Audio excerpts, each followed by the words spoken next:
My name is Sylvia Hargrove. I am 65 years old, a widow, and for most of my life I was a quiet woman who kept her world small. I tended my garden, minded my late husband's bonsai, and worked part-time at the library sorting records until arthritis slowed my hands. People in town knew me as reserved, perhaps invisible. No one expected that I would one day stand in the center of a courtroom, staring into the eyes of my own son as he smirked, certain he had already won. That morning I walked into the courthouse with steady steps, though my chest trembled beneath my blouse. Ethan sat with his wife Marissa, both young and sharp in their tailored clothes. I could see the satisfaction gleaming in Marissa's eyes. She leaned close to him, whispered something, and he grinned as if mocking my very presence. The room hummed with quiet chatter until the judge entered. Judge Marcus Hale raised his gavel, his robe flowing as he approached the bench. Then something unexpected happened. His gaze landed on me and he froze. The gavel slipped from his hand and struck the wood with a hollow crack that silenced the entire room. I watched his lips move, and though he tried to mask it, I caught the words. "That's her," he whispered, almost to himself. The sound carried just enough for those nearest to hear. Ethan's smirk evaporated, his jaw tightening, confusion flashing in his eyes. Marissa shifted uncomfortably beside him, her confidence faltering for the first time. The room felt suspended in air, as though no one dared to breathe until the judge spoke again. I stood quietly, not revealing a single emotion, though inside me, old memories stirred like shadows long locked away. The clerk coughed, trying to cover the awkward silence. Judge Hale straightened, regaining composure, but his hands betrayed a faint tremor as he adjusted his robe.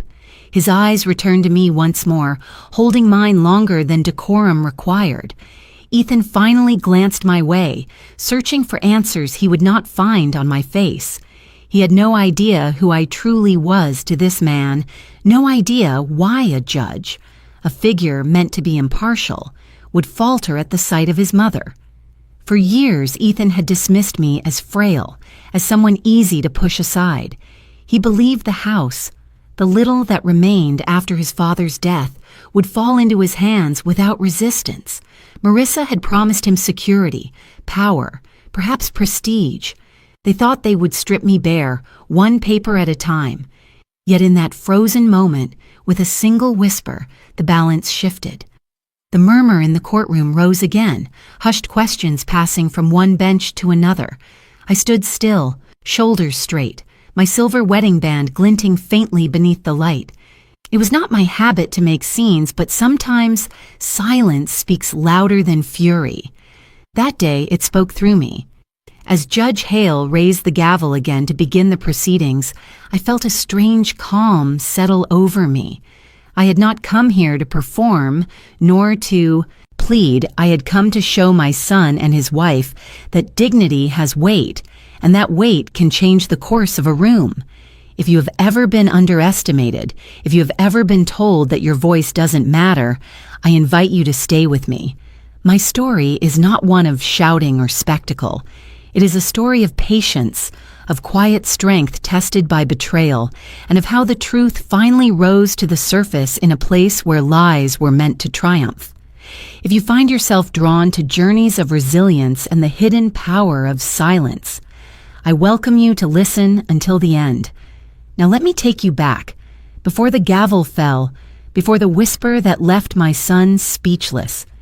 Let me show you the path that carried me from solitude to that courtroom, and why the judge's eyes widened when he said, "That's her." My name is Sylvia Hargrove. I am 65 years old, a widow, and the quiet rhythm of my days has long been the only anchor I have known. After the courthouse scene that startled even me, I return in memory to the life I built in silence, the one few people ever cared to see. My mornings began with the same ritual. I would shuffle into the kitchen, pour hot water over dark grounds, and wait for the smell of coffee to rise, filling the empty air of my house. That house, though small compared to the ones. The living room window overlooked the garden where a bonsai tree grew, stubborn and proud. Thomas had tended it for years, shaping its branches as if each curve carried a prayer. After his passing, it became mine to keep alive. Some days I spoke to it as though it were him, asking questions no one could answer. I would trace the rough bark with my fingertips and think of how Thomas's hands once rested there, steady and patient. That tree was more than a plant. It was memory rooted in soil, a testament. Beside my chair sat an old leather notebook with a coffee stain darkening its cover. Thomas had always kept notes in it, not only about finances, but about reflections, memories, and reminders of the values he held sacred. I never showed it to anyone, and even Ethan had no idea how much of his father's heart was captured in those pages. Sometimes I opened it, ran my hand across the warped spot where a cup had rested years ago, and let the scent of paper carry me back to nights at our dining table when, though I did not live lavishly, my meals were simple, my clothing modest. To neighbors, I was the quiet widow who kept to herself, who smiled politely but rarely lingered in conversation. Dorothy Miller, my neighbor across the street, waved whenever she saw me at the mailbox, and sometimes we exchanged pleasantries about weather or her grandchildren. But most days I found comfort in solitude. It was easier to be alone than to explain the hollow ache that lingered even years after Thomas's death. Ethan visited less and less as time passed. When he did, his eyes darted restlessly, as though he had somewhere more important to be. Marissa seldom came with him, and when she did, her perfume clung to the room long after her departure, a sharp reminder of her presence. I tried to offer them warmth, cooking the dishes Ethan loved as a boy, setting the table with the same care as when Thomas was alive, yet the laughter we once knew never returned. There was a gulf between us, and though I reached across. At night, I read. Old novels with pages yellowed and edges frayed became companions when sleep would not come. Sometimes I marked passages that spoke of endurance or love that endured past death, folding the corners down as though saving a secret for myself.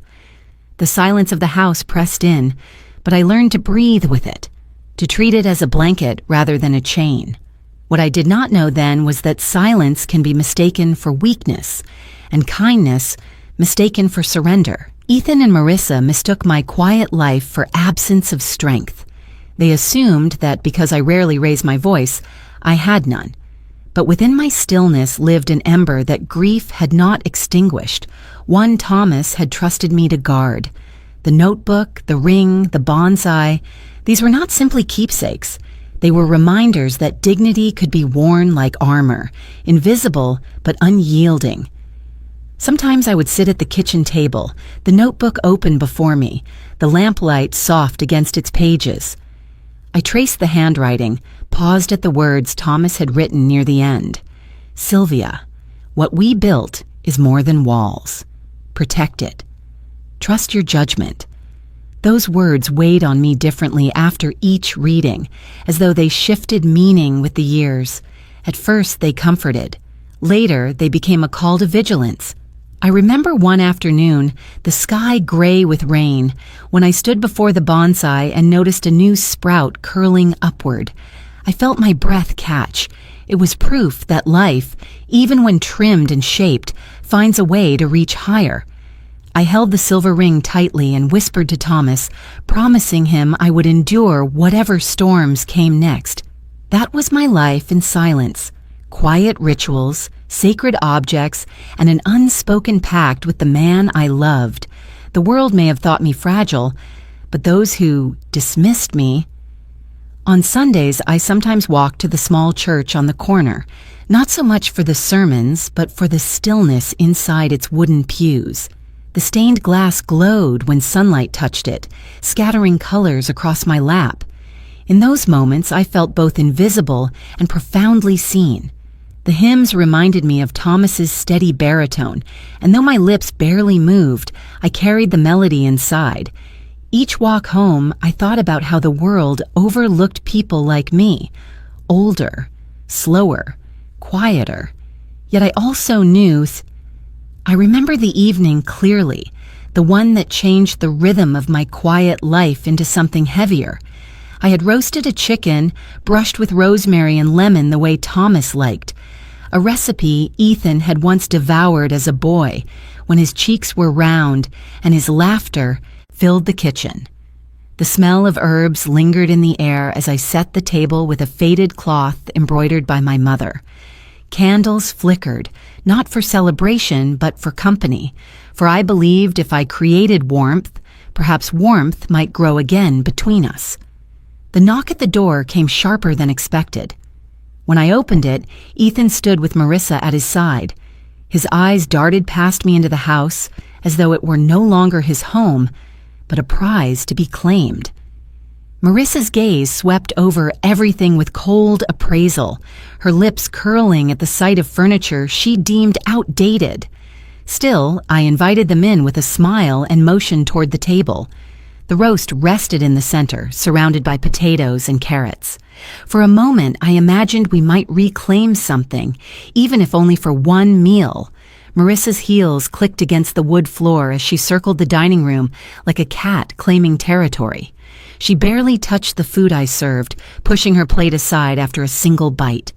Ethan tried to speak of ordinary things, the weather, work that no longer truly existed for him, but his words carried no weight. The silence between each line was louder than anything he said. Finally, Marissa leaned forward, her eyes sharp. "Sylvia," she said with calculated calm, "this arrangement can't continue. This house is too large for you. It should belong to us now.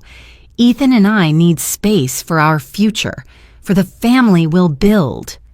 Her words were not a suggestion. They were a declaration. Ethan avoided my eyes as though he had rehearsed this moment and feared my reaction. I set my fork down carefully, folding the napkin in my lap. My voice, when it came, was steady. "This is my home. Your father built it with me. It is not yours to claim." Marissa's smile did not falter. "We'll make sure you're comfortable, of course. A small apartment, maybe. Somewhere manageable. But this house, this land, it will be ours." Ethan has agreed. It was then that Ethan finally looked at me. His expression was a mixture of shame and determination, as though he had been cornered into betraying me and yet convinced himself it was duty. "Mom," he muttered, "it makes sense. You don't need all this space anymore. Let us take care of it," I wanted to shout, to remind him of childhood summers when he played in the yard, of Christmas mornings when Thomas built fires in the hearth, of evenings when this table held our laughter. Instead, I sat still, the silver ring on my finger pressed tight against my skin. I thought of Thomas's words in the notebook. Protect it. Trust your judgment. My judgment told me this was not concern for me. It was greed dressed as practicality. The air grew heavier. I could hear the ticking of the clock above the mantel, each second like a drumbeat. Marissa reached across the table and placed a set of documents before me. "Sign these," she said softly, almost sweetly. "Transfer the deed." "The sooner it's settled, the smoother everything will be." I did not touch the papers. My hands remained in my lap, still and unmoving. "No," I whispered, but firm. Marissa's eyes narrowed, her mask slipping to reveal the steel beneath. Ethan shifted uncomfortably, caught between loyalty and manipulation, but his silence betrayed his choice. The dinner ended without dessert, without even a farewell. Chairs scraped, plates cooled, and the chicken I had prepared with hope remained untouched in the center of the table. When they left, Marissa's perfume lingered longer than her words. I sat alone beneath the dim light, staring at the documents they had left behind, the ink waiting for my name that would never be written. That night I walked to the garden, the bonsai lit by the moon. I touched its branches, remembering how Thomas once told me a tree endures by bending, not by breaking. I bent that night, yes, but I did not break. I promised him silently that I would not surrender what we had built, not to anyone, not even to our own blood. And as the candles burned down to stubs inside, I stood in the cool night air and let the silence become my vow. Later, as I cleared the untouched plates, my hands trembled, though not from age, but from the weight of betrayal. The sink filled with soapy water, and I scrubbed each dish as though erasing their presence. Yet nothing could wash away the sound of Marissa's voice, firm and commanding, as if I were nothing more than an obstacle in her way. I dried my hands slowly and returned to the dining room where the papers still lay, edges curling slightly from the candle heat. I stared at the lines waiting for my signature, the legal language heavy with the presumption of my defeat. I thought about Ethan as a boy, how he once cried when he scraped his knee, running into my arms for comfort. How had that child grown into the man who now stood silently while his wife demanded my surrender? I knew the answer, though it ached to admit it. Marissa had woven herself around him, feeding his insecurities, promising him a future built on my erasure. He had allowed it, and in his weakness, he had betrayed me. The clock struck midnight before I finally left the table.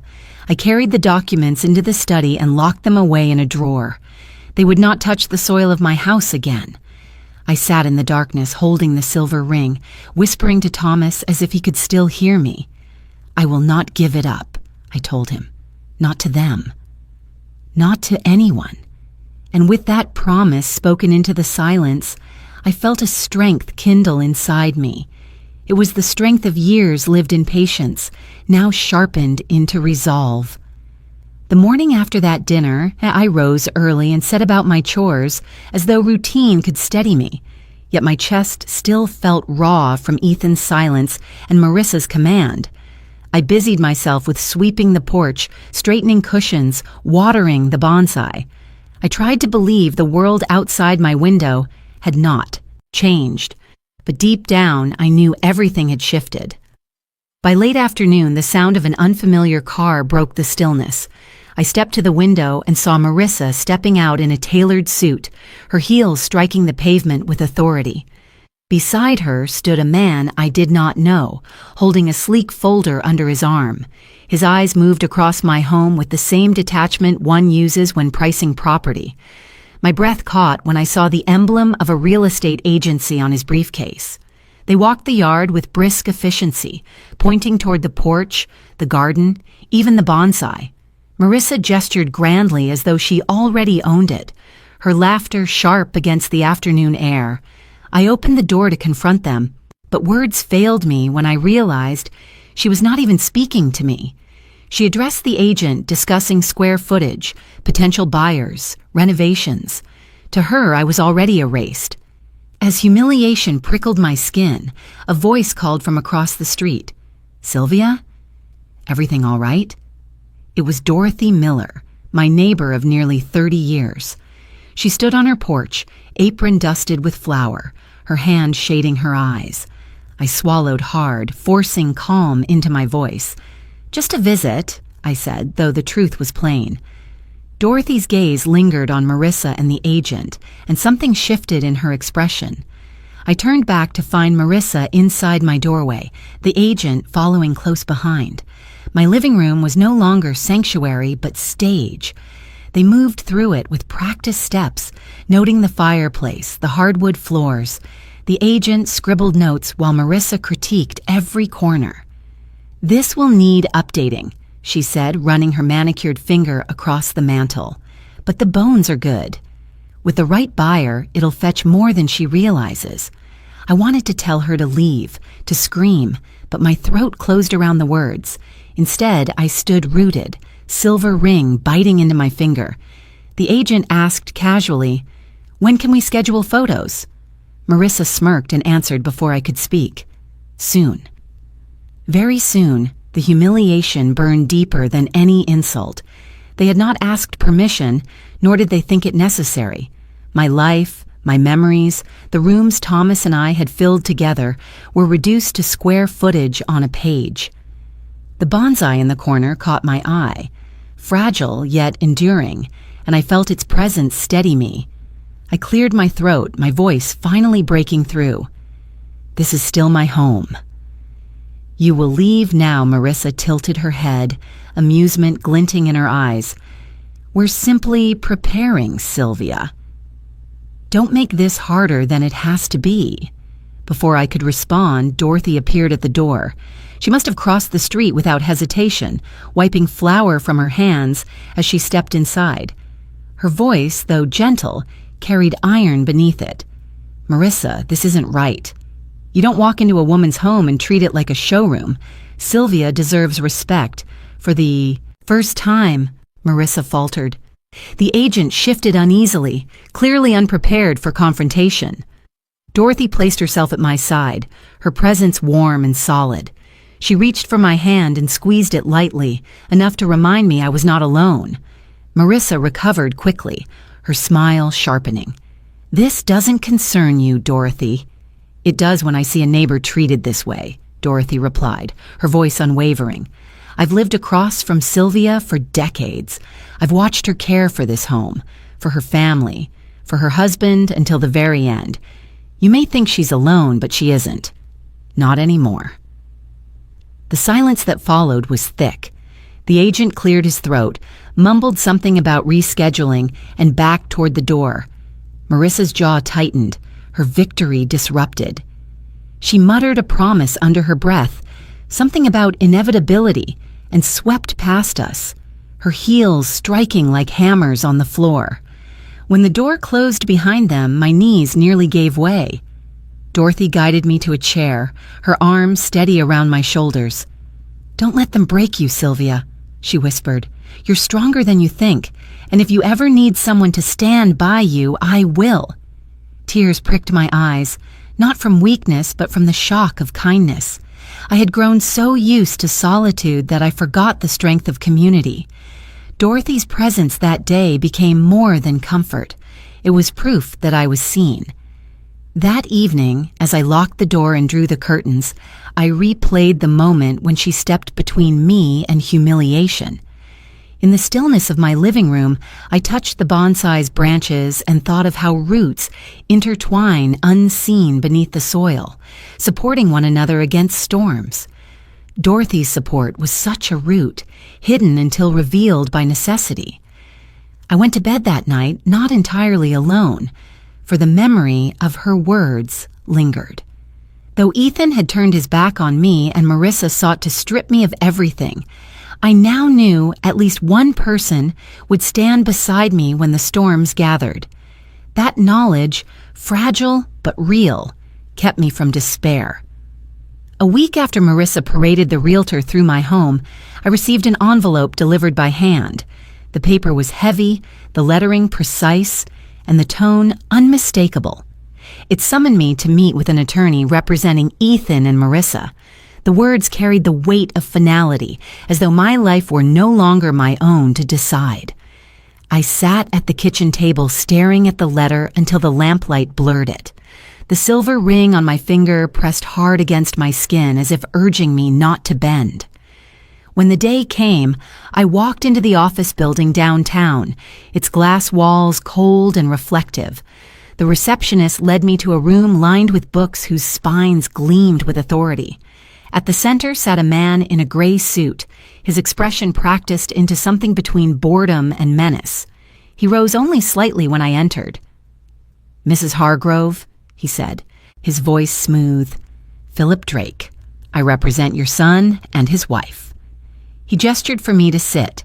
Ethan and Marissa were already there, side by side, a united front. Ethan's jaw was set, though his eyes flickered with unease.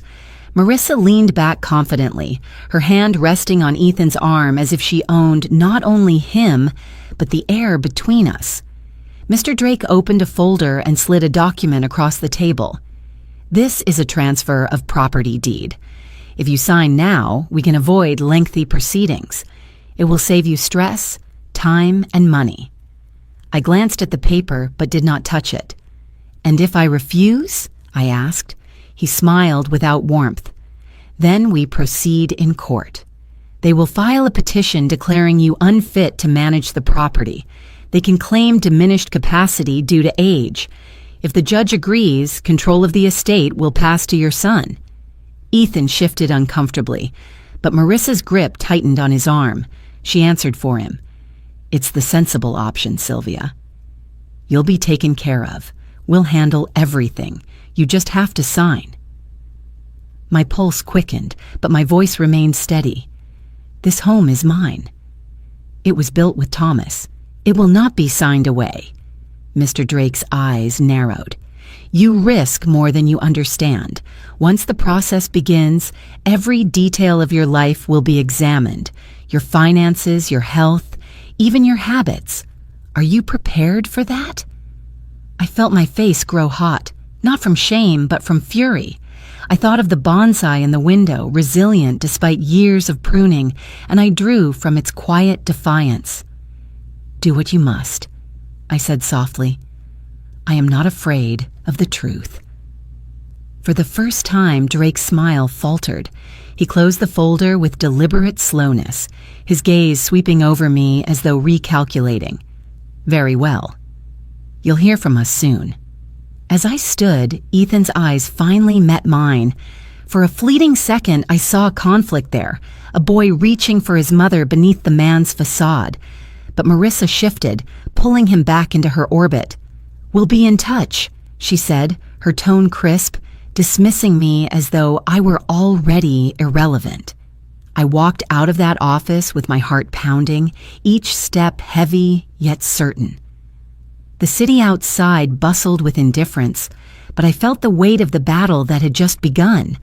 They had brought in their lawyer armed with threats and legal maneuvers, but I carried something stronger: memory, love, and the dignity Thomas entrusted to me. Back home, I placed the unopened copy of the deed on the table beside Thomas's notebook. I ran my fingers over the coffee stain on its cover, hearing his voice again. "Protect it. Trust your judgment." I whispered to the empty room. "I will, Thomas. I promise." That night I barely slept. I replayed the conversation, the pressure in Drake's tone, the way Marissa looked at me as if I were already erased. I rose before dawn, poured coffee, and sat with the bonsai in silence. Its branches reached outward stubbornly, refusing to be confined by the shape once cut for it.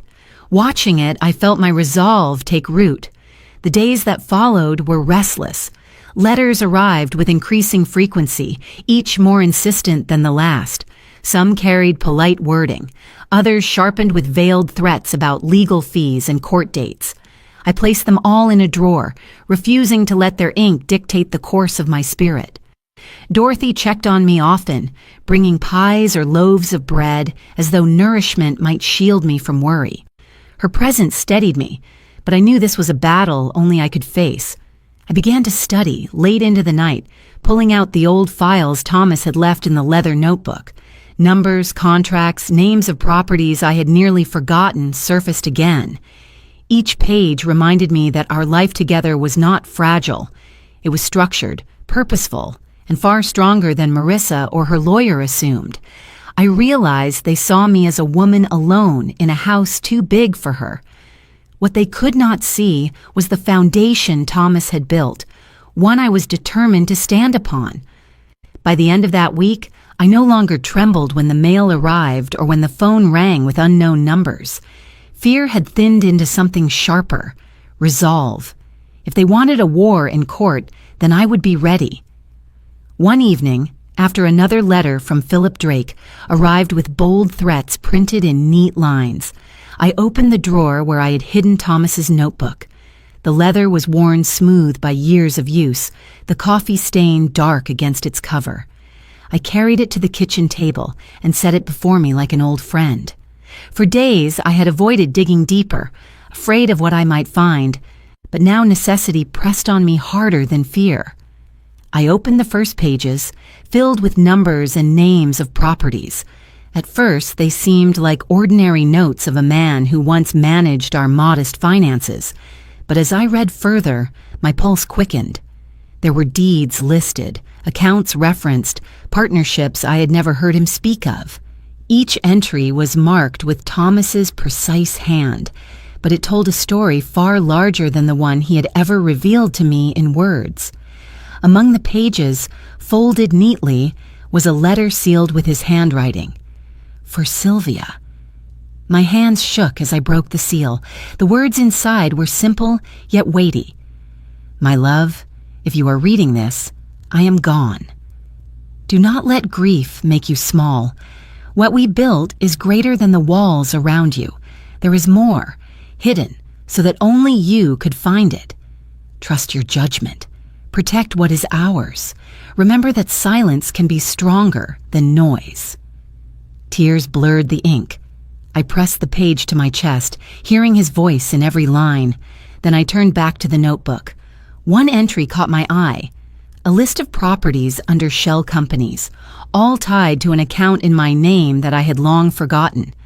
I rose quickly and searched the filing cabinet Thomas had kept in the study.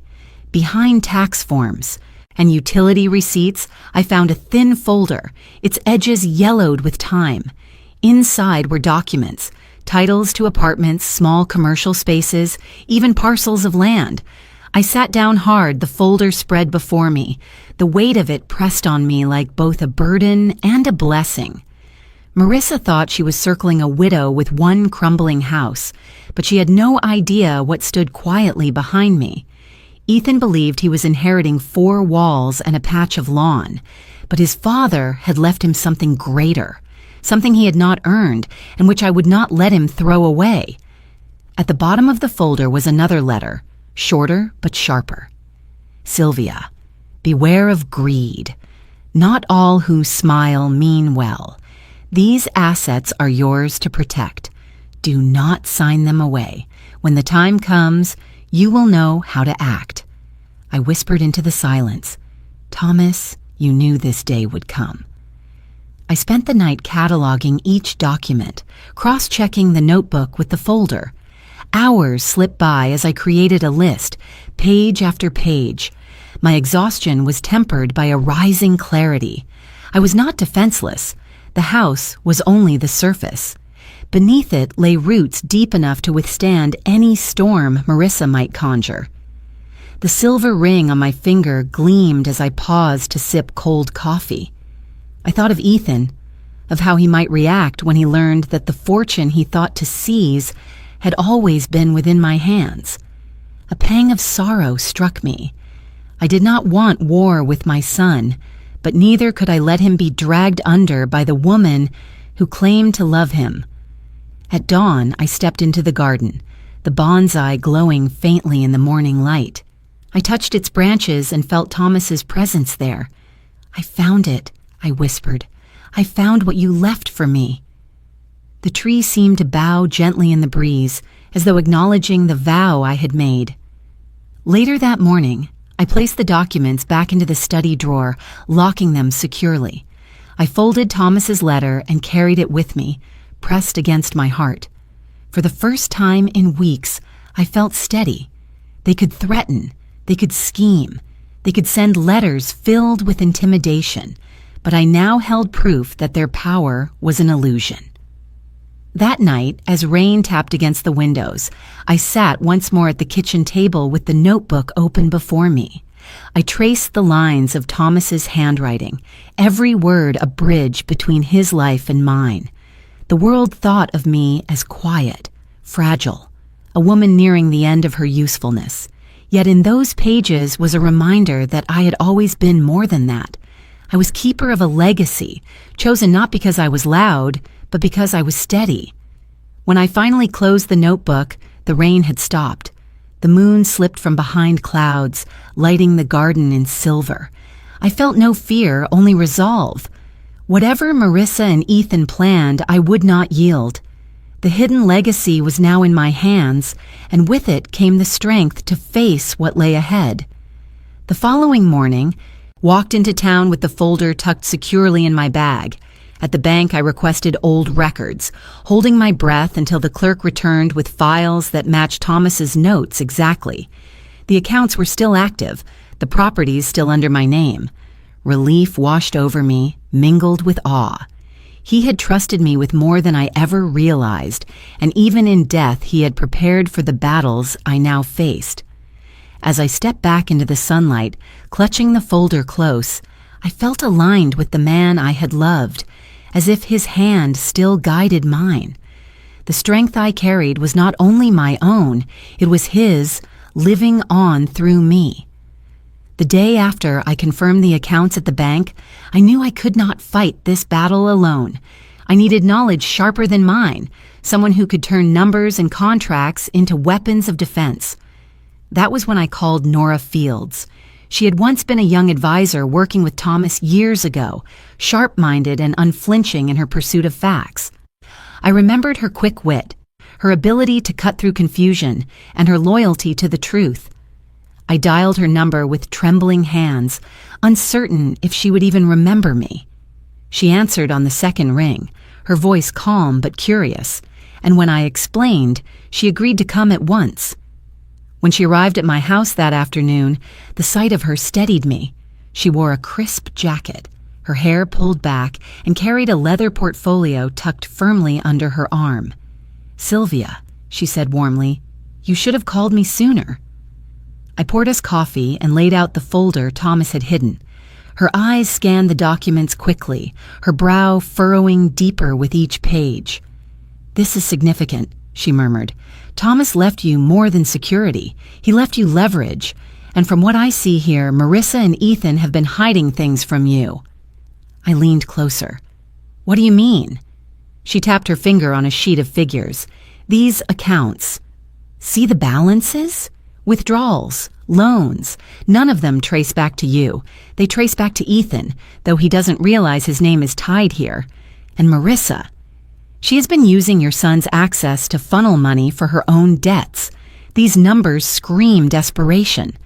The words struck me hard, though they confirmed what my heart already suspected.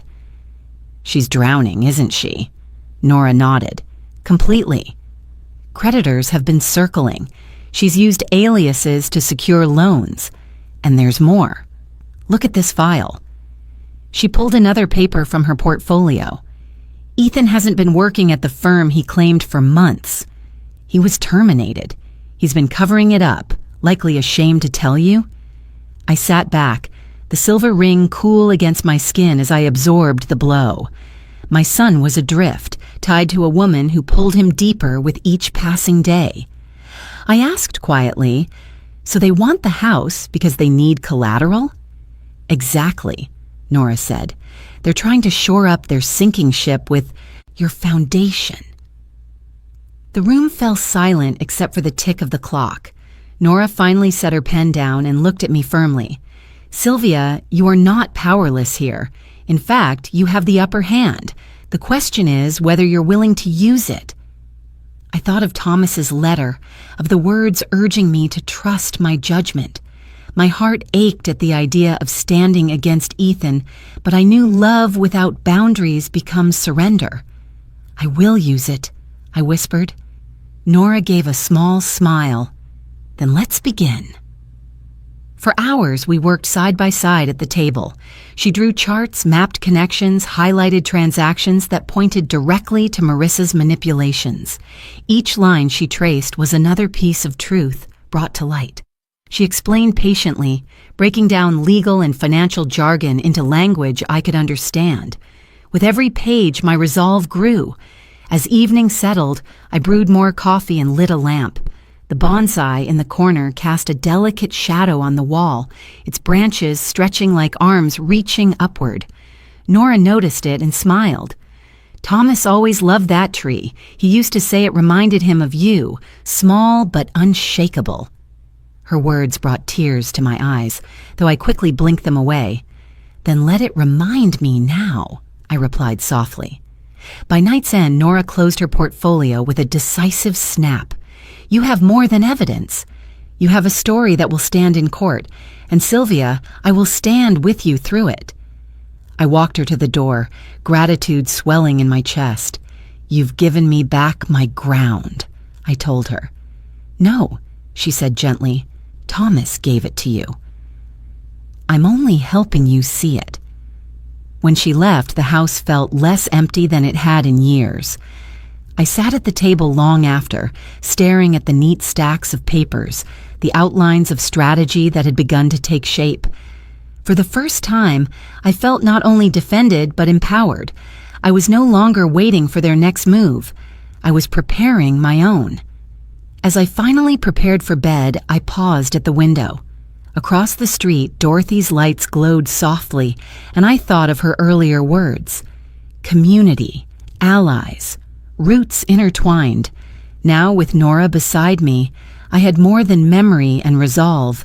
I had knowledge sharpened into strength. The next morning, Nora returned, this time with a briefcase filled with records she'd pulled overnight. She wasted no time. Spreading papers across my kitchen table, she showed me evidence of Marissa's dealings, credit card bills in arrears, default notices, even a letter from a collection agency, addressed to a name Marissa had used before marrying Ethan. Each page felt like a stone added to the weight I carried, but it also built a wall I could stand behind. "Marissa has been gambling with appearances," Nora explained, her voice firm. "She wears designer clothes on borrowed money, drives cars leased under shell accounts, and all of it is collapsing. She sees your home as salvation." She paused, her eyes steady on mine. "But she underestimated you, Sylvia. She thought you were alone, defenseless. She doesn't realize you have allies, and you have the law." Hearing her say it aloud gave me strength I hadn't known I still possessed. The documents were no longer lines of ink. They were lifelines, each proving I was not the frail woman Marissa imagined. By the time Nora packed her briefcase, I felt taller somehow, as though dignity itself had taken root in my bones. That night, I slipped Thomas's letter beneath my pillow and whispered into the darkness, "I am not alone." The silence of the house no longer pressed down like a burden. It lifted, carrying me forward into the battle yet to come. It was a week later when Ethan and Marissa appeared again at my doorstep, this time without warning. The knock was sharp, almost violent, rattling the glass pane in the door. When I opened it, they did not wait for an invitation. They swept inside as though the house already belonged to them. Marissa carried a folder. Ethan carried nothing but the weight of his own unease. I stood by the doorway, unwilling to yield further ground. "What is it you want this time?" I asked, though I already knew. Marissa dropped the folder onto the coffee table, papers spilling across its surface. "You've had time, Sylvia," she said coolly. "Time to think. Time to realize this isn't a fight you can win. Sign the transfer, and let's end this charade."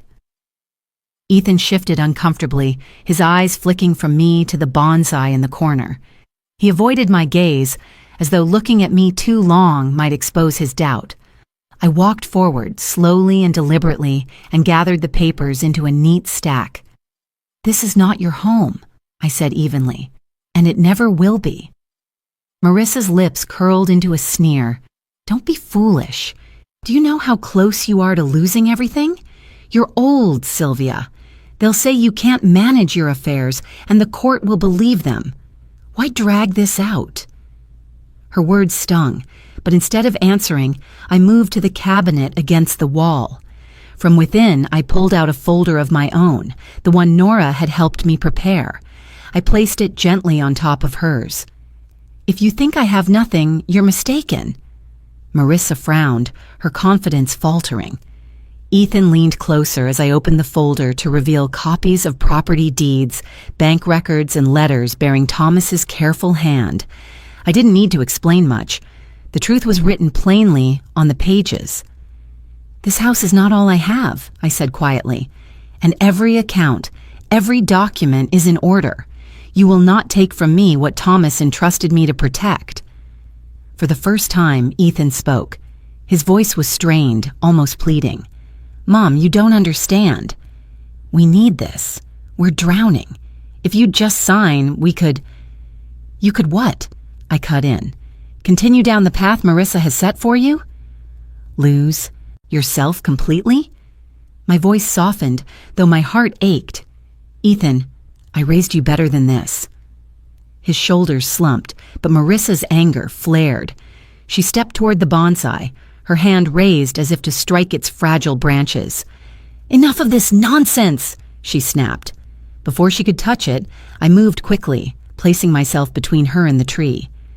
"You will not lay a hand on it," I said, my tone sharp enough to slice the air. "This tree has endured more storms than you could imagine. And so have I." For a moment, the room pulsed with silence. Ethan looked away, ashamed. Marissa's eyes burned with fury, but she pulled her hand back, realizing perhaps that crossing that line would cost her more than she could afford. I gathered both folders, hers and mine, and pressed them against her chest. "Take your papers and go," I commanded. "This conversation is over." Marissa's jaw tightened. She snatched the documents back, her glare cold enough to chill the room. "You'll regret this," she hissed. Ethan lingered, his eyes searching mine for something he could not name. I saw the boy he once was flicker behind the man Marissa had molded. But before he could speak again, she tugged at his arm and pulled him toward the door. When the house finally fell silent, I stood for a long while, my hands trembling not from fear, but from the rush of defiance. I touched the bonsai's branches, steadying my breath. The tree was unharmed, and so was I. Later that evening, I sat at the kitchen table with Nora on the phone. I recounted every word, every gesture, while she scribbled notes on her end. "Good," she said firmly. "You showed them you're not afraid. They'll try again, but they'll think twice before underestimating you now." I looked at the notebook lying open beside me, Thomas's handwriting glowing softly under the lamp. "I didn't break," I told her. "No," Nora replied, her voice steady through the receiver. "You didn't. And you won't." When I hung up, the house was quiet again, but it no longer felt like solitude. It felt like strength. The second confrontation had ended not with surrender, but with a line drawn clearly in the sand. And for the first time in years, I felt ready for whatever came next. That night, I dreamed of Thomas. He stood in the garden, trimming the bonsai with careful hands, his voice calm as he reminded me that strength often looks like gentleness until it is tested. I woke with his words echoing, and as I made coffee in the gray light of dawn, I realized the dream had left me with more than comfort. It had given me resolve. By mid-morning, I received another letter slid under my door, this one from Drake's office. The tone was harsher, filled with threats of imminent legal action, but instead of shaking, I felt a steadiness rise in me. I folded the letter neatly and placed it beside Thomas's notebook, then returned to the window where the bonsai caught the morning sun. Its small new sprout glistened with dew, fragile yet defiant. I whispered to the tree and to Thomas through it, "They won't break me. Not now, not ever." 2 days passed in uneasy quiet before Ethan came alone. The knock at the door was hesitant this time, softer than the one that had rattled the glass when Marissa stood beside him. When I opened it, his shoulders slumped as though the weight of the world pressed him down. He did not stride in like before. He lingered on the porch, his eyes darting toward the street as if afraid Marissa might appear at any moment. "Can we talk?" he asked, his voice roughened by something I could not yet name. I stepped aside and he entered slowly, his hands buried deep in his pockets. The house felt different with only him here, quieter, as though it could finally breathe again. He glanced at the bonsai but did not approach it. Instead, he sat at the table, his eyes lowered. "Mom," he began, then faltered. He rubbed his face with his hands, weary. "Things are bad." Worse than I let on, I poured him a cup of coffee and slid it toward him, waiting for him to find his words. Finally, he spoke. "We're in debt. Not just bills, but loans. Marissa said she had a plan, that if we got the house, we could fix everything. But it's deeper than that. There are people calling me every day, collectors, threats.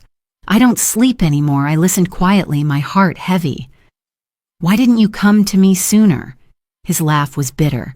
"Because Marissa said you wouldn't understand. She said you'd judge me, that you'd think I was a failure." I reached across the table, my hand resting near his but not touching. "Ethan, you are my son. I may be disappointed in choices, but I would never see you as less than my child." His shoulders shook. He leaned back, staring at the ceiling. I don't know what to do. "She keeps telling me it'll work out, but every day it feels like I'm sinking deeper. I can't even tell what's true anymore." For the first time, his words sounded less like defiance and more like confession. The armor Marissa had wrapped around him was cracking. I wanted to pull him back into my arms, to reassure him like when he was a boy, but I knew pity would only push him away. "You have to decide whose voice you believe," I said gently, "the one urging you toward deception, or the one reminding you of the values your father and I tried to raise you with. You're not powerless, Ethan, but you have to choose." He swallowed hard, his eyes moist though he tried to blink it away. "It's not that simple. She's pregnant." The word landed like a stone between us. I sat very still, my breath caught in my throat. He misread my silence as judgment and quickly added, "It's my child." "She says it is. That's why we need stability. That's why she's pushing so hard." The silver ring pressed into my skin as I curled my hand into a fist. I thought of Nora's files, of debts and deception stacked against Marissa's name. I thought of the hidden letter warning me of greed cloaked in smiles. My heart ached for Ethan, tangled in chains he could not yet see. "Ethan," I said softly, "children are not built on lies. Stability isn't stolen. It's created with truth. If she's truly carrying your child, then protect it by standing in honesty, not in schemes." He dropped his face into his hands again, his voice muffled. "I don't know if I can get out from under her. Every time I think of leaving, she reminds me I'm nothing without her. She says no one else would stand by me." My throat tightened, but I forced calm into my tone. "You are not nothing. You are my son. And as long as I breathe, you will never be alone." Silence stretched. Finally, he looked at me, eyes red, lips trembling. For a moment, the boy I once rocked to sleep flickered in his face. He nodded slowly, as though my words had broken through the fog, if only for a breath. But then his phone buzzed. He glanced at it, and the spell shattered. Marissa's name lit the screen. He rose quickly, muttering, "I have to go." I followed him to the door. "Ethan," I called softly. He paused, his back to me, shoulders tense. "Remember who you are. You don't have to keep drowning." He did not turn, but his voice was strained when he answered, "I'll try." Then he stepped into the evening air and walked away, his figure shrinking against the fading light. I closed the door, pressing my back against it. My body shook with both sorrow and relief. Sorrow that my son was so lost, relief that at last a crack had appeared in the wall Marissa built around him. That night I placed Thomas's letter beside the bonsai and whispered, "He is wavering, love. He is still ours beneath it all." And as the branches rustled in the night breeze, I held on to the fragile hope that my son might yet find his way back. I lay awake for hours, replaying every word he had spoken, every flicker of doubt in his eyes. It was fragile, but it was something, a seed. And seeds, I reminded myself, can grow even in the hardest soil. The morning after Ethan's visit, Nora arrived with a folder so thick she had to carry it pressed tightly against her chest. Her expression was grave as she placed it on my kitchen table and unlatched the brass clip. The contents spilled out like a confession waiting to be heard. "I found something," she said, her voice low but steady. "Something you need to see." We sat side by side as she spread the papers. There were court filings, old financial records, and a series of documents tied together by Marissa's name. My heart sank as I scanned the first page. Allegations of fraud, dating back several years. Charges had been dropped after settlements, but the stains remained. She was accused of manipulating accounts, creating false invoices, Nora explained, pointing to highlighted lines. She escaped conviction, but only because her family paid restitution. It's all here, patterns of deceit, debts disguised as business losses. And Sylvia, she's doing it again. I gripped the edge of the table, the silver ring digging into my skin. Ethan doesn't know. No, Nora confirmed. From everything I've gathered, he has no idea. She's kept him in the dark, using his name when convenient, hiding her own tracks when not. He is the puppet, but she's the one pulling the strings. The words echoed through me. My son, already fragile, bound to a woman who had woven lies like a second skin. I thought of the night he sat here, eyes red with shame, whispering that he felt worthless without her. If only he could see the truth laid out on these pages. Nora slid another paper toward me. Look here, aliases. She's used at least 3. Each time debts piled up. Creditors chased her, but she slipped away, leaving others to pay. I traced the names with my finger, cold realization spreading through me. And now she's using Ethan as her shield. Exactly, Nora said.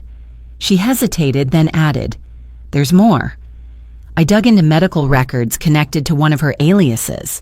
She visited a clinic 6 months ago. The report indicates pregnancy monitoring, but not with Ethan listed as the father. Another name appears, redacted in part, but traceable to a man she worked with briefly. Sylvia, it looks like the child isn't Ethan's.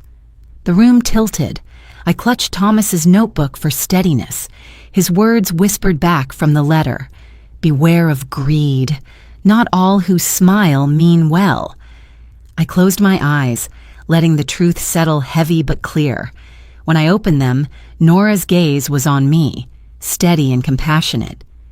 You can't tell Ethan yet, she said gently, not without preparing him. The shock could destroy him if it comes without care. I nodded slowly. He deserves honesty. But he also deserves mercy. We have to be careful for hours. We studied the files, piecing together Marissa's path of destruction.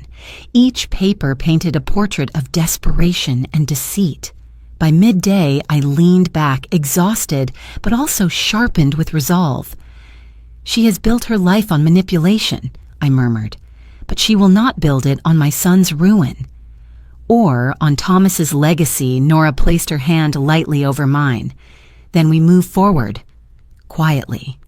We gather, we prepare, and when the time comes, we let the truth speak louder than her lies. That night, alone with the bonsai and the soft creak of the house around me, I reread the documents again.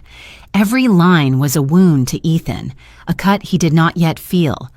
I wanted to run to him, to shield him, but I knew that truth had to be unveiled with precision. One careless move, and Marissa would twist it into another snare. I placed the papers back into the folder, locked it in the drawer, and sat with Thomas's notebook open. You warned me, I whispered, into the quiet, and I'm listening now. The house felt heavier than before, but not with despair. It was the weight of knowledge, of responsibility. For the first time since this battle began, I realized I was not merely defending myself. I was fighting for Ethan's soul.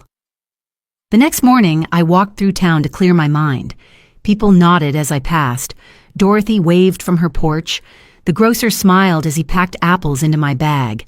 They saw me as an ordinary widow going about her errands, unaware of the storm that brewed behind my door. It struck me then how often battles of the heart are invisible, carried quietly by those who refuse to surrender. Back home, I tended the bonsai, trimming carefully, watering its roots. Its resilience steadied me. I thought of Ethan again, the way his eyes softened before Marissa's name lit his phone. That softness was still there, hidden but alive. If truth could be shown at the right moment, maybe he would finally see who stood beside him and who stood against him. As evening fell, I placed Nora's folder beside Thomas's notebook, Together they formed a shield, one built from love, the other from unflinching facts. I sat at the table until the moonlight spilled across the floor, whispering to myself a vow. I will not let lies define us. The past she tried to bury will rise, and it will end her hold. Before I went to bed, I stood at the window watching the quiet street. The lamplight flickered, and in its glow I saw my reflection, older and lined, yet steady. I thought of Thomas again, of the years we built carefully, one decision at a time. Marissa's past was poison, but poison only spreads if left unchecked. I whispered into the night, "We are stronger than her lies." Then I drew the curtains closed, carrying with me the certainty that the truth I now held would one day free my son. The morning sun had barely cleared the rooftops when Nora and I drove across town to visit Helen Grant. Her name was etched in the history of the courthouse, a lawyer who had once carried entire cases on her shoulders before she retired. Now her small home sat quietly on a tree-lined street, but the reputation that clung to her was anything but quiet. She opened the door herself, her eyes sharp even behind wire-framed glasses. "Sylvia Hargrove," she said, her voice rich with recognition. "I wondered when you'd come." Nora and I stepped inside, and Helen led us to a study lined with books stacked 2 and 3 deep. Papers covered the desk, but the room carried a strange order, as if chaos itself obeyed her will. She motioned for us to sit, then poured tea into mismatched cups. I laid Thomas's notebook on the table, the folder of Marissa's past beside it. Helen's gaze lingered on the leather cover before she opened the folder. Her fingers moved quickly, eyes darting over every line.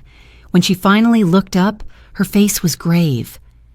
"This is substantial," she said, "but more than that, it's dangerous. If you do nothing, they will strip you piece by piece until nothing remains. If you act, you must be ready for battle." "Are you?" I met her gaze steadily. "Yes, I have no choice." Helen leaned back, her lips pressed into a thin line. "Then here's what we'll do. First, we file for protection of assets. That will freeze any attempt Marissa makes to claim your property. Next, we prepare for discovery. We'll bring her past into light, but carefully, so it cannot be dismissed as gossip." Her voice was matter of fact, but each word carried the weight of a shield being forged. Nora took notes, asking precise questions about documents, deadlines, procedures. I listened, my mind absorbing the rhythm of preparation. For the first time, I felt the law might not be a weapon only in their hands. Helen paused, then added, "I know Judge Marcus Hale. We studied together long ago. He is fair, but more than that, he remembers debts. Do not underestimate what recognition in his eyes might mean when the time comes." A faint chill ran through me at the memory of him whispering in court, "That's her." I had wondered ever since what story lay behind those words. Helen's reminder told me the past was not finished with me yet. When we left Helen's house that afternoon, I carried more than papers and plans.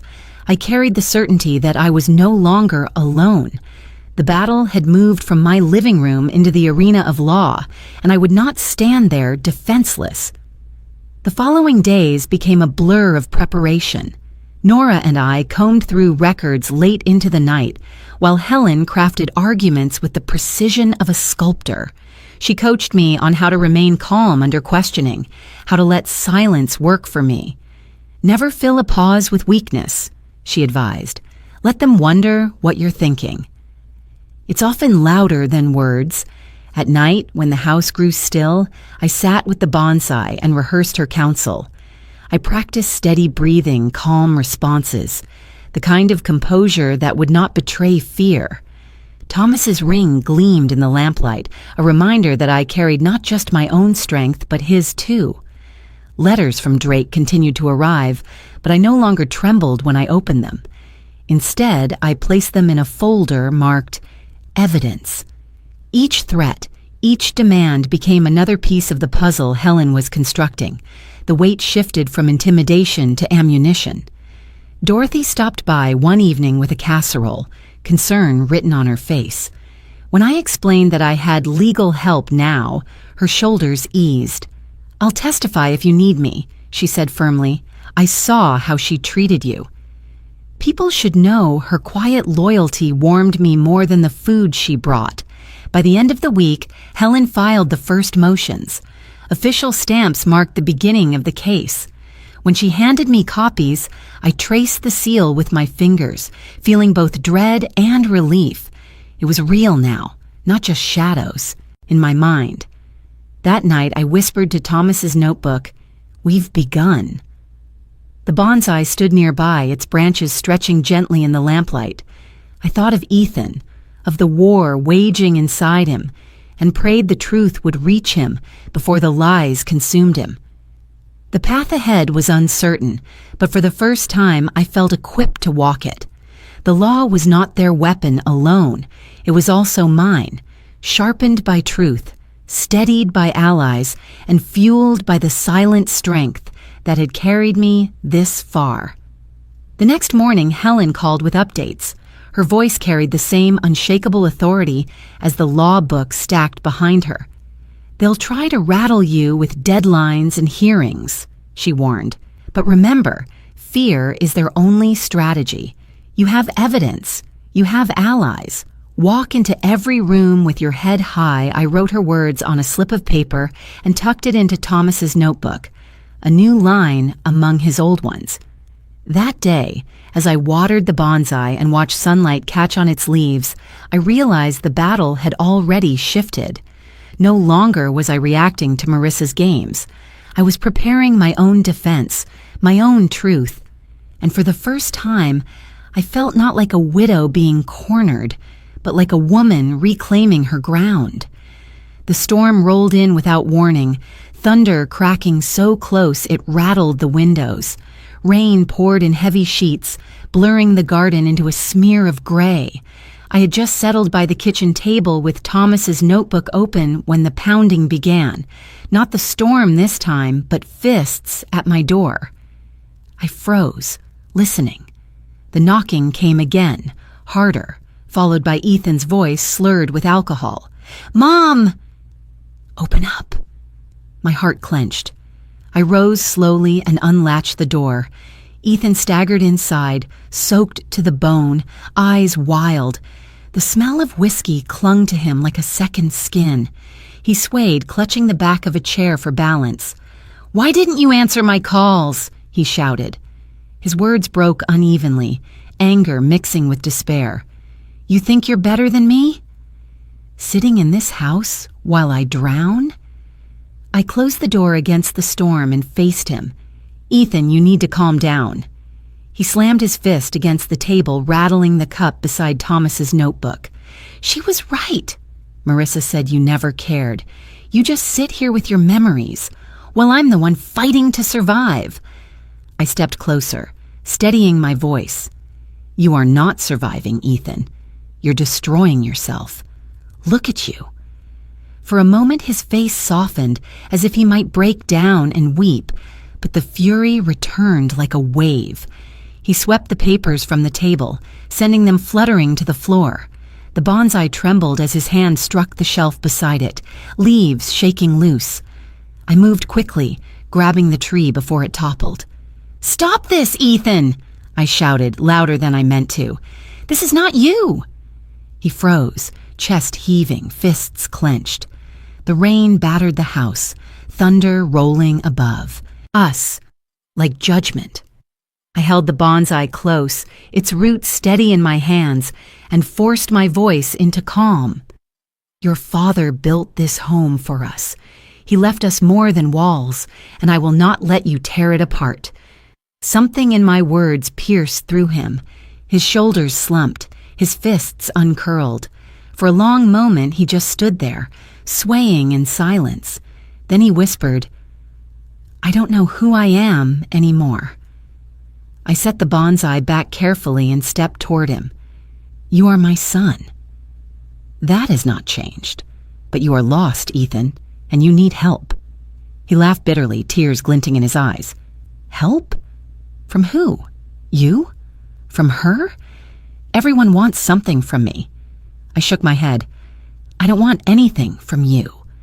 I only want you to remember who you are before she convinced you that you were nothing. His breath caught, and for a moment the boy I raised flickered behind the man before me. But then he sagged into a chair, burying his face in his hands. I can't do this, Mom. I can't fight her. She'll ruin me if I leave. The storm outside rose to a furious pitch, rain slamming the windows like fists. I laid a blanket across his shoulders, though he hardly noticed.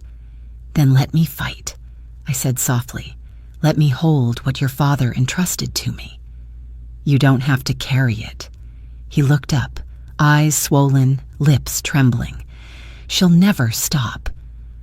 She'll take everything, not if I stand in her way, I answered. We sat in silence, the storm raging around us.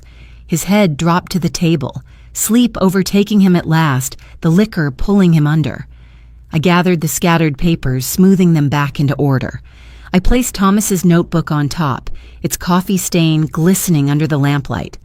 When the police arrived, called by Dorothy, who had heard the shouting, Ethan did not resist. They guided him gently to his feet, asking if he had anywhere safe to go for the night. I told them to take him in until he sobered. He glanced back at me as they led him out, his eyes hollow yet searching. After they left, I stood alone in the quiet wreckage of my kitchen. The storm outside was beginning to ease, but the one inside lingered. I touched the bonsai's damp leaves, whispering to Thomas, "He is breaking, but he is still ours. I will hold the line until he finds his strength again." I cleaned the room, one paper at a time, restoring order to what had been thrown into chaos. By the time the storm ended, the house was still again. The bonsai stood unharmed, its roots deep, its branches reaching as if toward light unseen.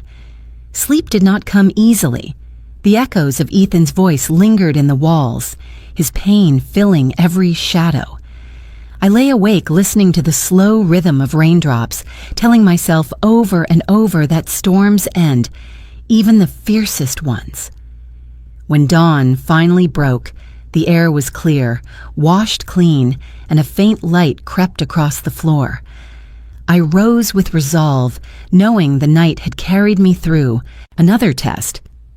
In the stillness of morning, I sat with a fresh cup of coffee and opened Thomas's notebook again. His handwriting steadied me, every word like an anchor. I promised him silently, I will not falter. I will carry this until Ethan can stand again. The house was scarred from the storm, but within its quiet lay a strength that no amount of rage could destroy. The days after the storm were filled with a strange, deliberate quiet. Ethan was gone, sobered and held for a short time by the police, and though worry lingered, I also felt relief that he was safe from Marissa's grip for at least a few days. I used that quiet to prepare. Court was approaching, and every detail mattered. Helen came each morning, her cane tapping lightly against the hardwood as she moved through my house like it was a war room. She spread papers across the table, her glasses perched low on her nose, calling out dates, statutes, precedents. Nora joined us, bringing stacks of bank statements and financial records she had unearthed. Together, they shaped chaos into strategy. I listened closely, taking notes in the margins of Thomas's notebook, the coffee stain a constant reminder of why I fought. Helen drilled me with questions, sharp and relentless. What will you say when Drake asks if you're capable of handling your finances? How will you respond when they suggest you've grown forgetful? I steadied my breath and answered, rehearsing composure until my voice no longer trembled. I will tell them I pay my bills on time. I manage my home, and I remember every detail of what my husband entrusted to me. She nodded approvingly. Good. Never let them define you by age. Show them dignity, not defensiveness. In the afternoons, Nora walked me through the financial trail Marissa had left behind. She explained how loans were stacked on false pretenses, how Ethan's name had been used without his full knowledge, how Marissa's debts could be traced like cracks through stone. Each page was a weapon forged from truth, and I learned to wield them with calm precision. One evening, after Helen and Nora left, I sat at the table surrounded by papers. The bonsai stood in the corner, lit by the soft lamp, its leaves casting delicate shadows. I whispered to it, as if to Thomas himself. "We're close now. You built these foundations, and I will not let them fall." Dorothy stopped by with a pie, her eyes warm with concern. She offered to testify about what she had seen, the realtor tours, the shouting matches, the way Marissa humiliated me in front of neighbors. "People will listen if I tell them," she said. I squeezed her hand, grateful not only for her words, but for her steady presence. Nights were the hardest. When the house grew still, doubt crept in. I wondered if Ethan would hate me once the truth was revealed, if he would see my defense as betrayal. But then I remembered his slumped shoulders, his weary confession at the table, his whispered plea that he didn't know who he was anymore. The truth might wound him, but lies would destroy him. Helen reminded me often, preparation is more than paperwork. It's presence. When you walk into that courtroom, you carry not only documents but history, dignity, and the memory of Thomas.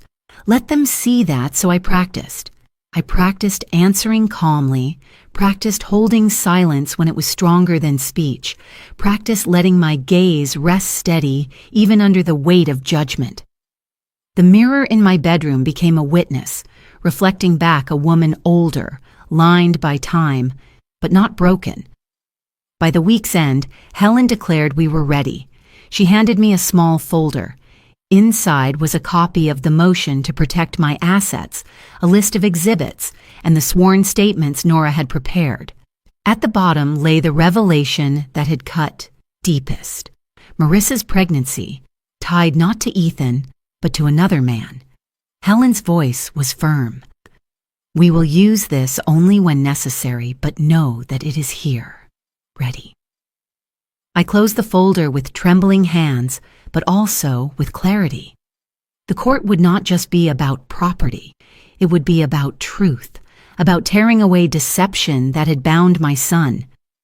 That night, as rain whispered faintly against the windows, I sat with Thomas's notebook open and the bonsai by my side. I laid my hand on the silver ring and spoke into the quiet. "We are ready, Thomas. Whatever comes, I will walk into that courtroom with dignity intact." When morning broke, the air felt charged with resolve. The kitchen table, once the heart of quiet meals, had become the center of strategy. Helen's cane, Nora's files, Dorothy's gentle support, all of it wove into a shield around me. For the first time, I felt not like a widow defending scraps, but like a guardian of something greater: love, truth, and the legacy entrusted to me. Court loomed ahead, but fear no longer ruled me. Preparation had carved it into something else: determination. And as I watched the bonsai stretch toward the morning light, I felt the same quiet strength in myself, rooted, steady, unbroken. On the final night before the hearing, Helen insisted we run through everything one more time. She sat across from me, eyes sharp, asking the hardest questions without mercy. Each answer steadied me further. When we finished, she closed the folder and said, "You're ready, Sylvia." More ready than most people half your age. Remember, the law isn't only about rules, it's about presence. And you have that in abundance. After she left, I lingered in the kitchen, gathering every document into neat stacks. I placed Thomas's notebook on top, pressing my hand against it like a seal. Outside, the street was quiet, a faint wind stirring the trees. I thought of Ethan somewhere out there, torn between two worlds, and whispered a promise into the night. "I will stand for you until you can stand for yourself." With that, I turned off the light and let the house rest. The next chapter waited in the courtroom, but tonight I carried peace in my heart, born not from ease but from preparation. The courthouse loomed above me like a monument carved from stone and memory. Its steps felt longer than they should have, each one echoing the weight of what I carried. I held my folder close against my chest, Thomas's notebook tucked safely inside, the silver ring on my finger catching a glint of morning light. People hurried past, lawyers with briefcases, families with worried faces. But for me, the world slowed into silence. I had rehearsed this moment with Helen until the lines between fear and readiness blurred. Now, standing before those doors, I understood what she meant by presence. Helen walked beside me, her cane clicking firmly with each step, her eyes sharp beneath her glasses. Nora followed, a steady shadow carrying files that could reshape the battlefield inside. As we entered, the hum of voices filled the air, a blend of anticipation and judgment. I drew a slow breath and kept my head high. The courtroom smelled faintly of polished wood and paper. The benches were filled with strangers waiting for their own stories to unfold, but I felt every eye turn as I walked toward the front. Ethan sat at the plaintiff's table, his posture stiff, his gaze darting between me and the folder before him. Marissa leaned close to him, whispering, her lips curled in satisfaction. Her hand rested lightly on his arm, possessive, as if she owned not only his body but his very will. Philip Drake stood beside them, sleek in a tailored suit, his expression calm but cold. He glanced at me once, the look of a man measuring an opponent. I met it without flinching, my face steady. I crossed to our table, Helen easing into the chair beside me while Nora laid out documents in neat stacks. The air seemed to thicken when the bailiff called for order. The door behind the bench opened and Judge Marcus Hale entered. He moved with the slow gravity of someone accustomed to power, but when his eyes lifted and fell on me, the rhythm shifted. His gavel slipped from his grasp, clattering against the desk before him. For a moment, silence hung heavy in the room. His gaze locked on mine, recognition dawning like a ghost from decades past. His lips parted, and though his voice was low, I heard it clearly. "That's her." A murmur rippled through the benches. Marissa's smirk faltered, Ethan's jaw tightened, and Drake's brow furrowed. The weight of the moment pressed into the room, though no one but I seemed to understand its depth. I sat straighter, not breaking the judge's gaze. Helen leaned closer, whispering just enough for me to hear, "Hold steady. This matters." Judge Hale cleared his throat, regaining composure. "Court is in session," he announced, his tone clipped, but laced with something unspoken. He straightened his papers, but his eyes flicked back to me once more before he began. As the proceedings opened, Drake stood, confidently delivering his opening remarks about my supposed incapacity, about the need for guardianship, about how I could not manage the estate left behind. His words were rehearsed, polished, dripping with authority. He spoke of numbers and dates, debts and duties, but beneath every phrase I heard the strategy Helen had warned me of. They would try to make me small, fragile, forgetful. When he finished, Helen rose slowly, every movement deliberate. Her cane tapped once as she stepped forward, her voice steady and clear. She spoke not only of evidence but of character, reminding the court that dignity did not vanish with age, that responsibility could be proven by actions, not assumptions.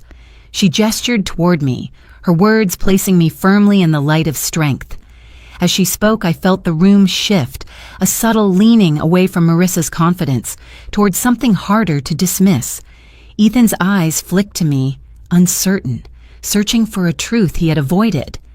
Marissa's lips tightened, her knuckles whitening against the armrest. The session closed for recess soon after, the judge declaring a short adjournment. The gavel struck once more, steady this time, though his eyes lingered on me as he rose.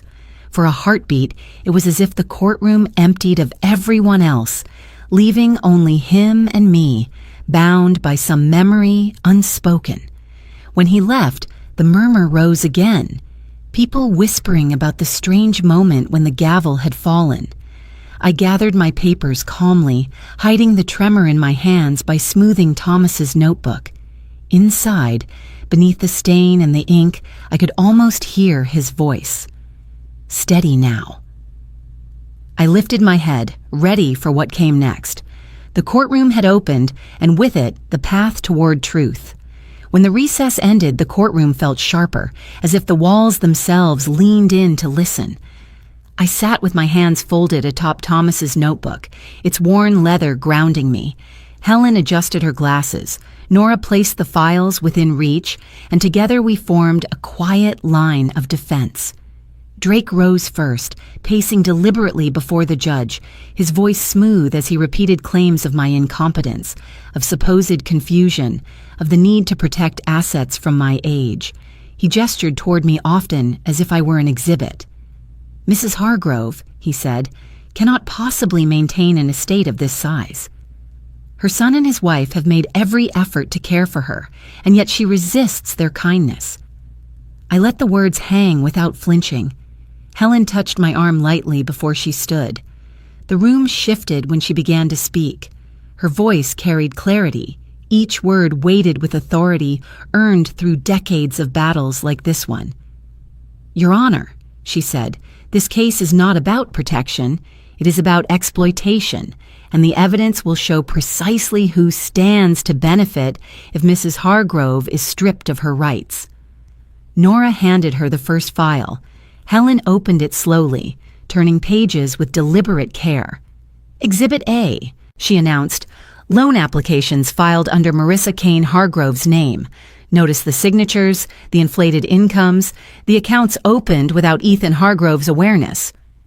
Drake objected, but the judge allowed the record to stand. Helen pressed on, her words a steady unraveling. "Exhibit B, prior charges of financial misrepresentation, settled quietly in another state. The same handwriting, the same pattern. This is not coincidence. This is history repeating." Gasps stirred the gallery. Marissa stiffened, her smile frozen in place. She leaned toward Drake, whispering furiously, but his jaw was tight, his eyes locked on the documents. Ethan sat motionless, his gaze darting between the pages and his wife, confusion and dread carving lines into his face. Then Nora stepped forward with the final file. Helen's voice slowed, giving weight to every syllable. "Exhibit C, medical records notarized confirming a pregnancy, and alongside them, a paternity report excluding Ethan Hargrove." The words struck the air like thunder. Silence followed, thick and unyielding. Marissa's hand slipped from Ethan's arm, his face blanched, his mouth opening soundlessly as though the air had been stolen from him. I sat still, breathing evenly though my heart pounded. I remembered Helen's advice. Silence could be louder than any speech, so I kept my eyes fixed forward, letting the truth echo. Judge Hale leaned forward, his brow furrowed. "Is this verified?" Helen handed him the documents. "Verified, notarized, and cross-referenced with independent counsel." "The evidence is clear." Marissa's composure cracked. She rose abruptly, her voice sharp. "This is irrelevant. This is personal. You have no right." The judge's gavel struck once, firm and final. "Sit down, Mrs. Kane Hargrove." Her shoulders shook, her defiance unraveling as she slowly lowered herself back into the chair. Ethan's hands trembled where they rested on the table. He avoided her eyes, staring instead at the floor as if searching for a version of himself that had not been betrayed. Helen turned back to the judge, her voice softer now but no less powerful. "Your Honor, the pattern is undeniable. Fraud, deception, and betrayal run through every record we have submitted. To suggest that my client is incapable is not only false but cruel. The truth is clear. Mrs. Hargrove has acted with dignity and composure, while those closest to her have conspired against her." The judge nodded slowly, his eyes returning to me. For a moment his gaze softened, as if he weighed not only the evidence but the years that had brought me here. "We will recess until tomorrow to review the material," he said, striking the gavel again. The courtroom erupted in murmurs. I gathered my papers carefully, smoothing the cover of Thomas's notebook. My hand brushed the coffee stain, and I thought of the life we had built. Quiet, steady, rooted in love. Now, at last, the truth had been spoken aloud, undeniable. As I stood to leave, I glanced at Ethan. His eyes lifted to mine, brimming with devastation, confusion, and something else, pleading, though he said nothing.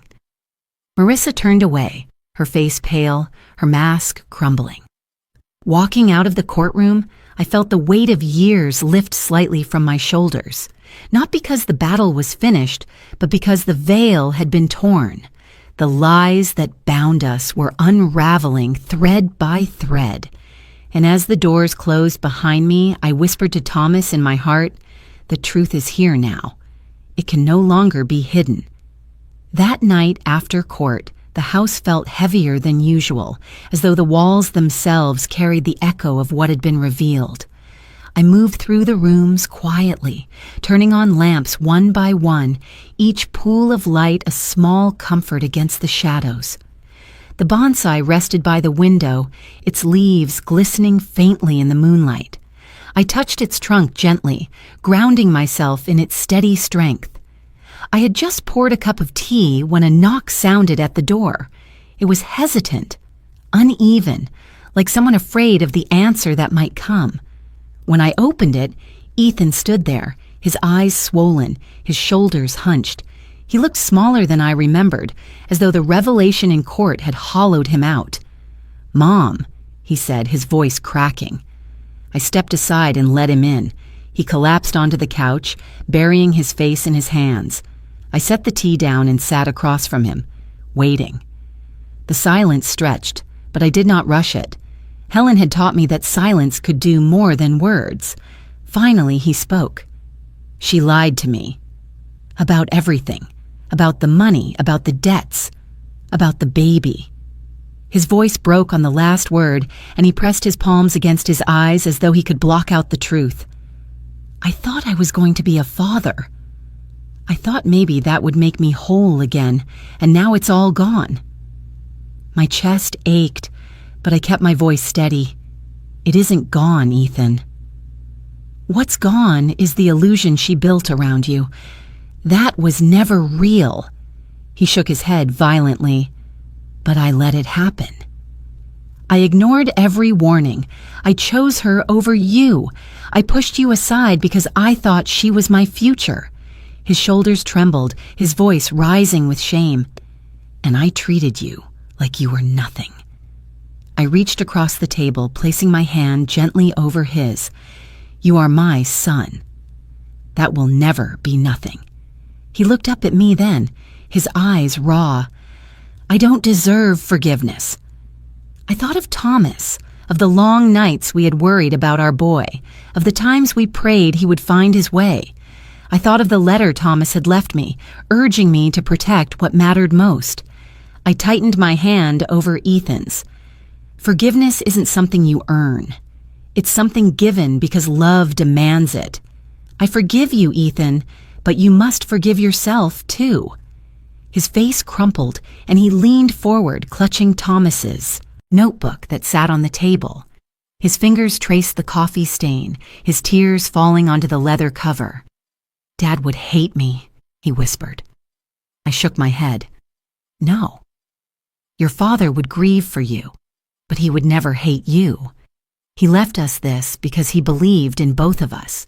He knew we could carry it, even if we stumbled. For a long while, we sat there, the only sound his uneven breathing. Then he whispered, 'I knew about some of it. Not everything, but enough. I knew she was reckless, that she lied about the money. I wanted to believe she loved me. I thought if I stayed, I could make it true.' The confession pierced me, but I kept my voice soft. 'You were searching for love in someone who couldn't give it. That doesn't make you weak, Ethan. It makes you human. But now you see the truth, and now you can choose differently.' He lifted his head, his eyes red but clearer. 'What if I can't fix it? What if it's too late?'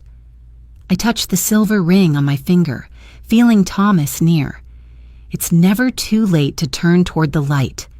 You can't erase what's been done, but you can decide who you will be from this moment on. He pressed his hands together, trembling. I want to be your son again. Not her puppet, not her shield, just your son. Tears pricked my eyes, but I nodded, keeping my voice steady. Then come home, Ethan. Not just to this house, but to yourself. He exhaled, the sound heavy but releasing. He leaned back, exhausted, his eyes closing for a moment as though my words had given him a place to rest. I covered him with a blanket, the same one I had laid across his shoulders the night of the storm. As he drifted into sleep, I sat beside him, watching the rise and fall of his chest. The boy I had raised was buried beneath layers of lies, but he was still there. Tonight, he had begun to surface. I whispered to the quiet room, to Thomas, to the bonsai stretching toward the moonlight, he is broken, but he is not lost. We will help him find his way back. And as the night deepened, I felt a fragile hope settle in the space between us, like the first light of dawn pressing gently against the dark. The courtroom was hushed when we returned the next morning. The air carried a different weight, one of expectation rather than spectacle.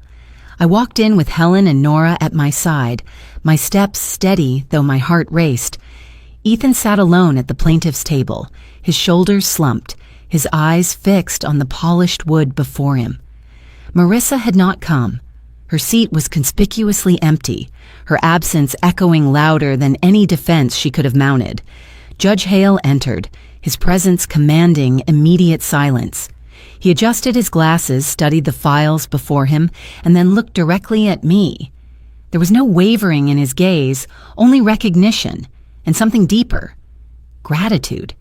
He struck the gavel once. This court is now in session. Drake rose with the same practiced confidence, but his words sounded thinner than before, as though even he knew the ground beneath him had shifted. He attempted to salvage the case, speaking of compassion for Ethan, of uncertainty about my capacity, but the evidence we had placed on record overshadowed every syllable. He faltered more than once, his rhythm breaking under the weight of silence. When Helen stood, her cane steady in her hand, the room seemed to lean toward her. She recapped the evidence without theatrics, her voice calm and precise. Your Honor, this is not a question of competence, but of exploitation. The law should not be used to strip a woman of her rights because others see profit in her silence. Her words cut cleanly, leaving no room for rebuttal. The judge's eyes moved slowly between the two tables. Then he spoke, his voice even but resonant. Having reviewed the records, testimony, and exhibits, the court finds no basis to remove Mrs. Sylvia Hargrove from her rightful position as executor and guardian of her estate. Furthermore, evidence presented shows a pattern of fraudulent behavior by Marissa Kane Hargrove. This court refers the matter for investigation under criminal statute. A murmur swept through the benches. Ethan's head dropped into his hands, his shoulders shaking with what I could only guess was a mixture of shame and release. Helen placed her hand gently over mine, and I felt the tremor in my fingers still beneath her touch. But then the judge leaned forward, his gaze fixing on me with quiet intensity. Mrs. Hargrove, he said, his voice lower now as if the words were meant for me alone, though the entire courtroom listened. Many years ago, when I was a struggling law student, working nights to pay tuition and barely keeping afloat, there was a woman who helped me without asking anything in return. She gave me a place to stay, a meal to keep me going, and the encouragement to finish what I had begun. That woman was you. A silence heavier than any verdict filled the room. I felt every eye on me, but all I saw was the young man he must have been, standing uncertain at a crossroads I had long forgotten. My throat tightened as he continued. I never forgot your kindness. Today, I see that same dignity and strength, unchanged by the years. This judgment is not mercy, but justice. Justice long overdue. The gavel struck once more, final and absolute. The case was closed. I rose slowly, holding Thomas's notebook close against me. The stain on its cover seemed brighter under the light, a mark of endurance. As I turned, I caught Ethan's gaze. He looked shattered, but also freed, as though chains had slipped from his shoulders. Outside the courtroom, the air felt lighter, the sky brighter than it had any right to be. Helen and Nora flanked me as we walked down the steps, but I paused halfway, looking back at the building where everything had shifted. The words of the judge echoed in my ears, not as debt repaid, but as a circle completed. I whispered to Thomas, "You see? What we gave in silence has returned in strength." The silver ring glinted in the sun, and for the first time in many years, I felt that justice was not only possible, but present, alive in the very air around me. Weeks after the verdict, the house settled into a rhythm of peace I had almost forgotten was possible. The air felt lighter, the nights calmer, as if the storm that had raged through every corner of my life had finally passed. I still woke early, brewed my coffee, and sat at the table with Thomas's notebook, but now the pages no longer carried the weight of defense. They held plans for what would come next. Ethan returned often, quieter, humbled, and willing to listen. He no longer carried Marissa's voice in his ear, no longer flinched when I spoke. One evening, as we sat in the garden, he told me he wanted to rebuild. "Not the money, not the houses," he said, his voice steady but fragile. "I want to rebuild us. If you'll let me."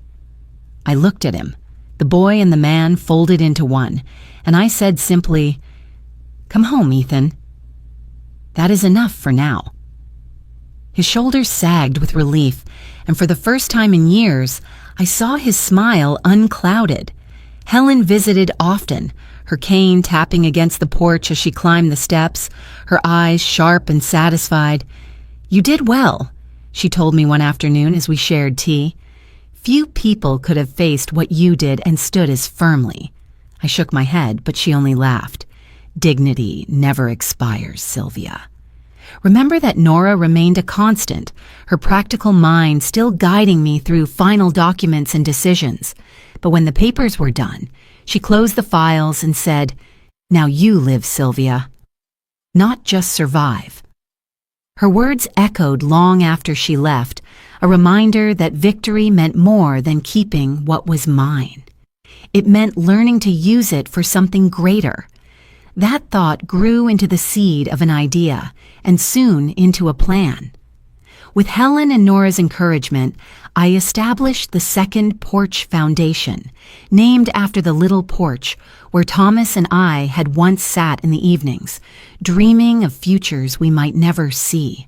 The foundation would provide shelter and guidance for families caught in financial traps, for young people manipulated by promises too good to be true. I wanted others to have a second chance, a safe porch to step onto when their own homes felt lost.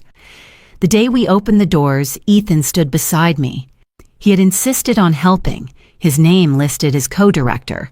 It was his way of mending what had been broken, of stepping into responsibility with honesty this time. As we cut the ribbon, I caught sight of Dorothy in the crowd, her smile wide, her hands clapping proudly. She had witnessed my humiliation months ago, and now she witnessed something entirely different, the quiet rising of strength. At home, the bonsai thrived. New shoots had emerged, delicate but sure, reaching toward the light. Each morning I trimmed and watered it, reminded that growth is slow, fragile, and yet unstoppable when cared for. Thomas's ring gleamed as I worked, the silver catching the sun. I often spoke to him still, telling him about Ethan's steps forward, about the foundation, about the evenings when the house rang again with laughter instead of shouting. One night, after Ethan had left and the house was quiet, I sat alone on the porch with the bonsai beside me. The air was cool, the stars sharp against the dark. I closed Thomas's notebook, now filled with my own notes and reflections, and I whispered into the stillness. We made it, love. Through silence, through storms, through betrayal. We are still here. The night answered with peace, not words, and in that peace I felt the fullness of everything I had endured and everything I had reclaimed. Strength had not come from shouting or fighting louder than my enemies. It had come from holding steady, from remembering who I was even when others tried to erase me.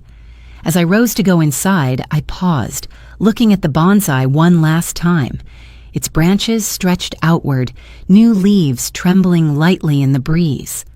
I smiled and whispered to myself, "Dignity never expires." And with that, I closed the door behind me, carrying the quiet certainty that no matter what storms might come, I would remain rooted, steady, and unbroken,